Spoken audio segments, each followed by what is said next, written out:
Hey, Straw Hat Sam here. Just want to tell you to hold on to your butts because I've been developing Pigeon 2.0 and I've heard some stuff about other people developing their own versions of the Pigeon or even copying my design. I wanted to come out and say that I'm going to be releasing something very soon and I'm going to show you the cage design shortly. I just have to work out a few more details as far as the actual drone platforms. But I'm getting my business all started. I left Johnny at Performance FPV. I'm starting my own business called Straw Hat Aerial. Website isn't up yet, but good things are coming. So let's talk about Pigeon 2.0. There are some serious improvements to my new design. One is it's a hell of a lot stronger. This time around, I designed the Pigeon to actually crash. I designed it so that the PCB is soft mounted and the cage is a lot thicker and more protective of all the components on the inside. Secondly, I spent a crap ton of time designing flexible LCD PCB assemblies in order to expand the connection interface with the naked camera. So now not only do you get Bluetooth connectivity, but I made an LCD extension that utilizes USB-C in order to connect to the camera with the LCD monitor, the naked LCD monitor. Lastly, there are now mechanical buttons for turning the camera on and off and starting and stopping recording, and also much brighter LEDs for those indications. Lastly, I designed a whole new sensor ribbon cable so that I can reroute the ribbon so it's better protected. And in addition, that allows me to move the entire lens mount forward for better center of gravity, and that will really improve efficiency and flight performance. So this is Pigeon 2.0 cage design. It's a lot better than the original. The main reason is because all these golden things on the inside, these are flex assemblies that I designed that do several things. One is a custom ribbon cable. If it gets damaged, you can buy a replacement and not have to buy a whole new camera. So I designed a custom sensor ribbon cable that allows the the lens mount to be shifted forward to have a better center of gravity and less props in view. Also, it's more protected within the carbon fiber cage. It no longer sticks out around the side. Secondly, there are manual buttons for starting and stopping record and turning the camera on and off.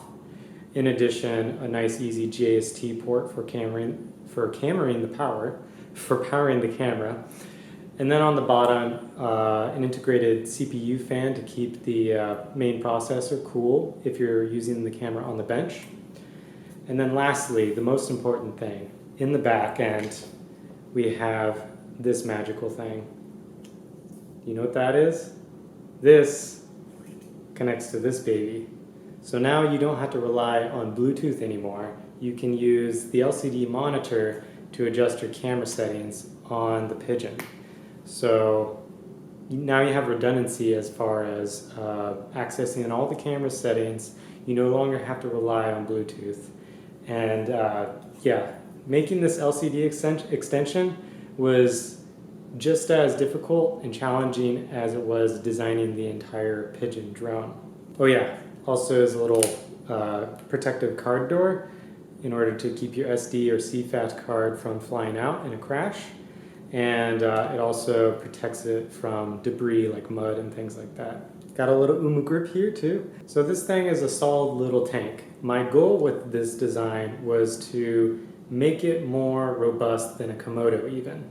Because the Pigeon is so lightweight and the PCB is even soft mounted on silicone, if you crash this thing, there's actually a much greater chance that this will survive than any other Cinelifter. So here's the setup with the LCD connected to the back of the Pigeon cage. You turn it on with a manual button, the screen comes on, you can hit record with a little button on the side here, and it will start recording. In addition, there's a much brighter red light, and you can also adjust all the settings from here too.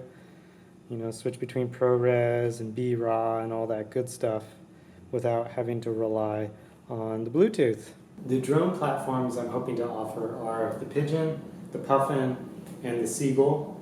The Pigeon being the original 7-inch perfect, best all-around cinema drone flying experience. The Puffin being an indoor, proximity, close to people kind of thing, whoop style. And then the Seagull is going to be a long-range version for like cruising mountains and things like that, getting really good battery life because you have a decased camera. So I'm telling you all this now so you don't waste your money trying to go after some watered-down copy of my original design. Although I'm not the first one to actually decase a Blackmagic Pocket. There's this Russian guy called Master Craftsman, I believe, on Instagram. I'll link that above. He was actually the first one, I believe, to decase the Pocket 4K. He did it about a month before I even began my research and development on the Pigeon. And I didn't actually know that he already made something, so my design is independent of his process, and you can tell that in the designs. So I gotta give credit where credit is due. He was the first one to do it, but my design is kind of independently produced, and I feel it's really key to have the battery be part of the top cage, and that really enhances the image quality. And so that I can say is my idea. So if all goes well with these prototypes that I'm getting soon, and testing all the drone platforms, making sure it all goes together perfectly, I'm hoping to launch in July. But as you know, starting a business is a big thing, and many things could go wrong. So, but hold on tight, I got some really cool stuff coming. Why did I do the thumbs up?